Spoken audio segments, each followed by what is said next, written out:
Late last year, we put out our maiden mineral resource estimate for Fayetteville. At the time, we actually indicated that we'd started a sampling program, but for met testing, but actually hadn't got those results yet. So putting out those results was important because it's demonstrating that both Rogan Josh and Kamperman will be able to be processed into what is effectively a pretty simple process plant that we are designing for Mandilla. So it was an exceptional result. 3 of the 5 sections at Kamperman delivered over 98% recovery.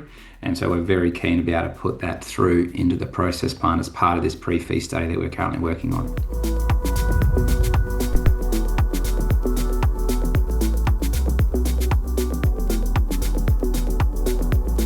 Yeah, so we had 2 sections at Kamperman that recovered just under 90%. Now, the way we do our metallurgical testing for both the Mandilla and Fayetteville projects is we actually take quite I'll say a very light or gentle approach to the recovery, in that we only grind to 150 micron, we only put 200 ppm of free cyanide, and typically our peers would use up to 500 ppm of free cyanide for their met testing.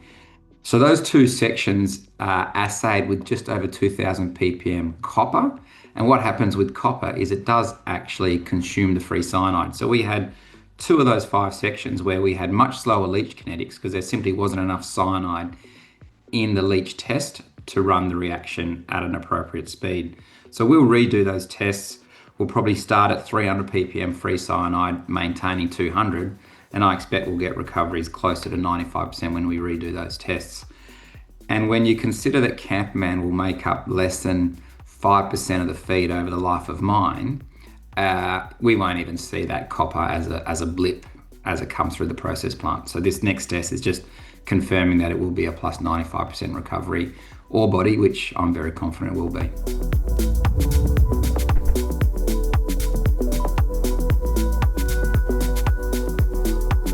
For the pre-feasibility study, we'll actually be mining the supergene and oxides of the Think Big deposit. We'll also be mining all of Kamperman and effectively the Rogan Josh deposit, which is a supergene deposit.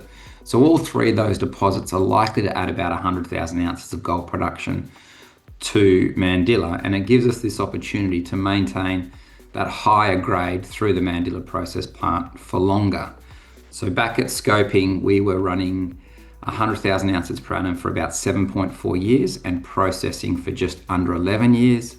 We expect that by the time the pre-feasibility comes out, we'll be mining for somewhere between 10 and 15 years. So should be able to maintain that 100,000 ounce per annum production profile over that time frame. And then we'll be treating the low grade out till the end of the life of mine, which we expect will probably be around 20 years. So what it does is it just effectively allows us to run at that 100,000 ounce per annum rate for longer and maximize the net present value.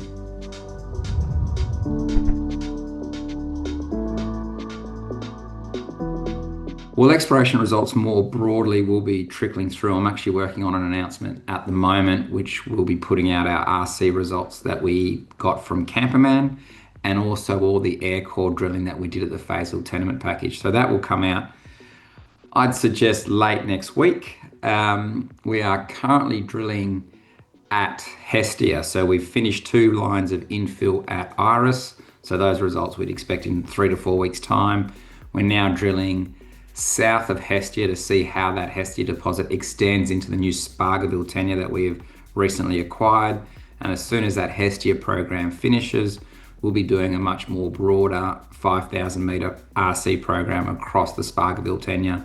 So we'll have assay results coming through consistently throughout the next 2 to 3 months. Once that Spargoville program finishes, the RC rig will end up back at Fayetteville, testing some of the gold anomalisms that we have found from this recent air core drilling, and also continuing to expand on the resources that we have at Kamperman.